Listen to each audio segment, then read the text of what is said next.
आयात कभी भी इत्तेफाक से आपके सामने नहीं आती, ये अल्लाह के हुक्म से बहुत ऊपर से आती हैं और एक नेमत की तरह अता होती हैं।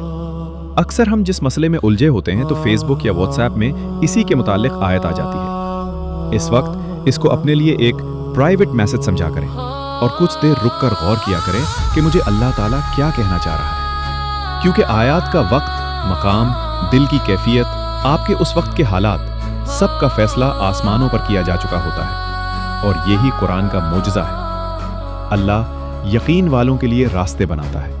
और जानते हो यकीन वाले कैसे होते हैं? जब उनकी दुआएं भी उनके मुखालिफ हो जाएं, वो तब भी अल्लाह से मांगना नहीं छोड़ते। ऐसा यकीन कि जब उनकी सारी दुनिया उनकी आंखों के सामने बिखरती हुई दिखाई दे रही होती है और वो तब भी आसमान की जानिब देखकर कहते हैं, हमें पता है तू हमें थाम लेगा। तो बताओ फिर, क्या तुम इतना यकीन रखते हो उस पर कि अपने मंसूबों को उसके मंसूबों के लिए तर्क कर दो? नहीं, तुम तो फौरन डर जाते हो और फिर जोर जोर से कहने लगते हो, अल्लाह ने मेरी दुआएं तो सुनी ही नहीं, भूल गए हो। अल्लाह कहता है कि तुम क्या समझते हो? तुम कहोगे मैं ईमान लाया और फिर तुम आजमाए ना जाओगे। जान मारनी पड़ती है तब जाके अल्लाह मिलता है। यकीन की कड़ी आजमाइश काटनी पड़ती है, फिर जाकर मोजज़े होते हैं। तो फिर यकीन रखो, ऐसा यकीन कि अगर अल्लाह तुम्हें दाएं जानिब चलने का कह दे तो तुम चल दो, ये जानते हुए भी कि तुम्हारी चाह बाएं जानिब है।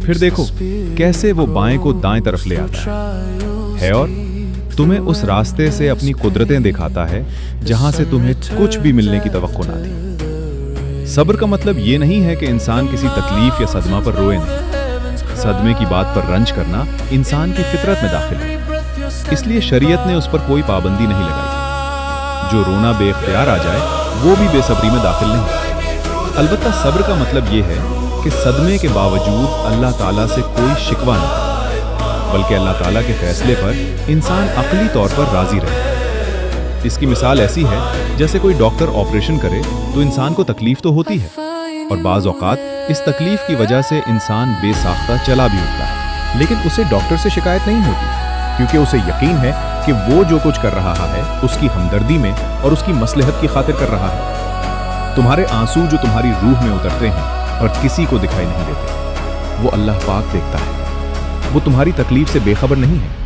तुम नहीं जानते, लेकिन वो तुम्हारी हिफाजत करता है। हर तूफान बर्बादी लेकर नहीं आता। जैसे हजरत नूह अलैहिस्सलाम के लिए तूफान हार नहीं बल्कि जीत लाया था, वैसे ही तुम्हारी आजमाइश तुम्हारी जीत बन जाएगी। आगाज में चोट है तो इख्तिताम में शिफा बन जाएगी।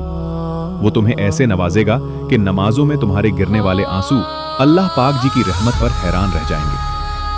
अगर अल्लाह आपको इंतजार करवा रहा है तो उसका ये मतलब नहीं कि वो आपको सजा दे रहा है, बल्कि वो आपसे कुछ देर तक राब्ते में रहना चाहता है। वो चाहता है कि आप मजीद दुआएं करें, वो चाहता है कि आप उससे बात करें, वो आपकी आवाज बार बार सुनना चाहता है, इसलिए वो आपको वो चीज नहीं दे रहा है और इसी वजह से वो उस चीज का ख्याल आपके दिलो दिमाग से नहीं निकाल रहा है।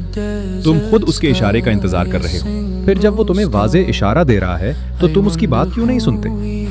वो आपसे छीन भी नहीं रहा और आपके करीब भी नहीं आने दे रहा, तो इसका मतलब है कि वो आपकी दुआ का इंतजार कर रहा है ताकि वो आपकी दुआओं का जवाब अपने किन से दे। तो आप क्यों उदास हैं? तुम मायूस क्यों हो? बस अपने आप को कुछ वक्त दें और उस वक्त तक दुआ करना बंद ना करें जब तक वो किन ना कह दे। जाने से पहले एक काम जरूर करें, कमेंट में अल्हम्दुलिल्लाह लिखें और अपने दिल का बोझ हल्का करें। अगर आप चाहते हैं कि ऐसी मजीद वीडियोस आप तक पहुंचती रहें तो अभी फॉलो करें, क्योंकि आपकी सपोर्ट ही हमारी ताकत है।